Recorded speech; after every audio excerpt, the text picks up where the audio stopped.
Welcome to our channel পৃথ্বীস দুনিয়া। Magic paradise part 3 robot পার্কে আপনাদের সবাইকে স্বাগত। পৃথ্বী, তুমি কি রোবট পার্কে গেছিলা?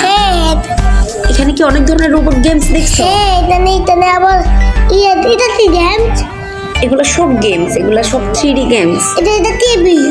হ্যাঁ, এখানে তোমার বয়স হয় না বাবা, তোমার থেকে একটু বড়রা খেলতে পারবে। এখানে এটা তুমি দেখবে, তুমি খেলতে পারবে। ছোট লাঠি নীল ছোট। হ্যাঁ, যে টয় গেমস গুলো ছোটদের, এটা তুমি খেলতে পারবে। তুমি কি খেলতে চাইছো এটা? হ্যাঁ, এটা চলে না, এটা নষ্ট। ভালো না এটা। এটা নষ্ট না, ঠিক ছিল, তুমি খেলতে পারো না। তুমি কি বলতেছো, টাকা দিতে? আমি পয়সা? বেশি টাকা দিতে হবে, তাহলে ভালো হবে।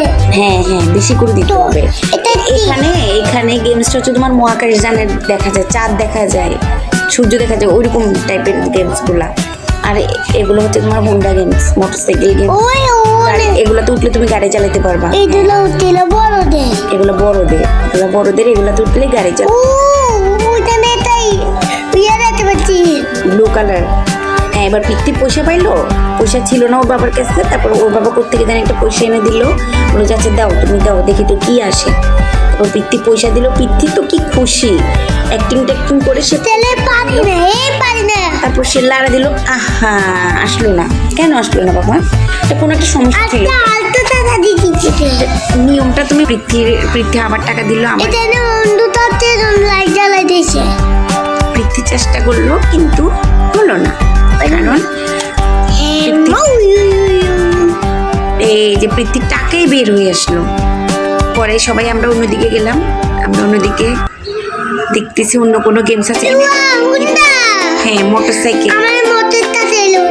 মোটরসাইকেল গেমস খেলবো পৃথ্বী।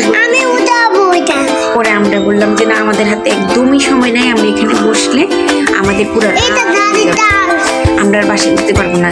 আর এমনিতেই ম্যাজিক প্যারাডাইস পার্ক একটু শহর থেকে ভিতরে, অনেক রাত হয়ে যাবে দেখে আমরা এখানে বসি নাই। তারপরে পৃথ্বী জোর করতেছে, তাহলে আমি কার চালাবো? আমি বলছি যে না, এখন না বাবা, তুমি একটু বড় হয়ে নাও, তুমি একা একাই নিয়ে এসে খেলতে পারবো। পৃথ্বী দেখতেছে, কৌশিকেরও মন খারাপ হয়ে গেছে, পৃথ্বীরও মন খারাপ হয়েছে। আমরা বের হয়ে আসলাম তাড়াতাড়ি করে ডাইনোসর পার্কে। যেতে যেতে আমাদের প্রায় সন্ধ্যা হয়ে গেল। আমরা খুব তাড়াহুড়ো করে ঘুরছিলাম ওদিকে, কিন্তু সময় নিয়ে যাওয়া ভালো পার্কে। তারপরে ডাইনোসর পার্কে গিয়ে দেখি যে অনেক ডাইনোসর। হ্যাঁ, এখানে দেখে দিছে আমার নাম ওয়ার্ল্ড। তারপরে পৃথ্বী বাবার সাথে আস্তে আস্তে সাবধানে উঠতেছি। আর আমরা ভয় লাগতেছি, ডাইনোসর ডাকতেছিল, হুম করে ডাইনোসর ডাকতেছিল।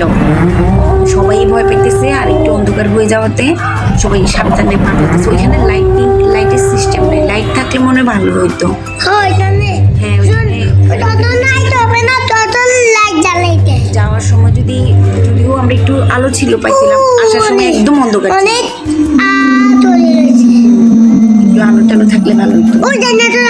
হ্যাঁ, করেছে ডাইনোসর।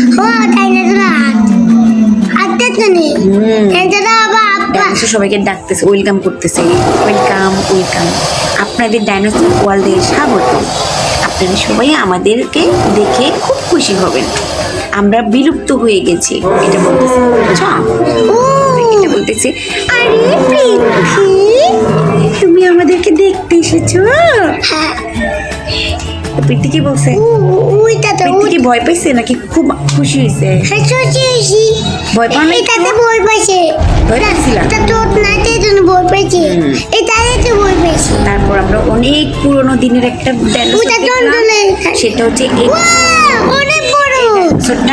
ধরতে না নিষেধ করছে। কারণ কি, এগুলোর ভিতরে কারেন্ট থাকে, এই জন্য না ধরাটাই ভালো। হ্যাঁ, এগুলোর ভিতরে কারেন্ট থাকে, এই জন্য এগুলো না ধরা ভালো। এটা বারবার করে নিষেধ করে দিছে।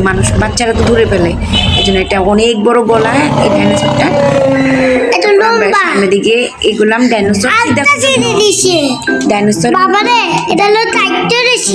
আমরা ডাইনোসরের ডিম দেখার জন্য যাচ্ছি এখন। আমরা ডাইনোসরের ডিম দেখতে যাবো। ডাইনোসর নিচে ডিম পেড়ে এসছে। কৌশিক দাদা হয়তো দৌড়াইতে গেল, ডাইনোসরের ডিম দেখতে যাব। তারপর আমরা গেলাম। প্রায় সন্ধ্যা হয়ে যাচ্ছে, সন্ধ্যা কি রাত হয়ে যাচ্ছিল। তারপর আস্তে আস্তে আমরা গেলাম আমরা এই পুরাতে নামে দিলাম ডিমের কাছে। ওই হ্যাঁ, এখানে একটা ডাইনোসর আছে, ঘাড় বাঁকা হয়ে রয়েছে। ডাইনোসর কোনো একটা কারণে কারোর সাথে রাগ করছে, জন্য ঘাড় বাঁকা করে ফেলছে। তারপরে গেল ডিমের কাছে, কৌশিকে তো দৌড়াইতে দৌড়াইতে গেলাম, আমি ডিমের ভিতর ঢুকবো, আমি ডিমের ভিতর দেখবো। এই তো ডাইনোসরের ডিমের ভিতরে একটা ডাইনোসরের বাচ্চা। এটা কে? বাচ্চা ডাইনোসরের বাচ্চা। এটা কৌশিক এখন ডাইনোসরের বাচ্চা হয়ে গেছে। এই কৌশিক ফেটে বের হচ্ছে আস্তে আস্তে। এবার তারপরে আমাদের পিঠু ঢুকতে চাচ্ছিল, বাট পিঠি ভয় পাইতেছিল। এভাবে ঘুরতে ঘুরতে আমাদের ম্যাজিক প্যারাডাইসের একটা দিন শেষ হয়ে গেল।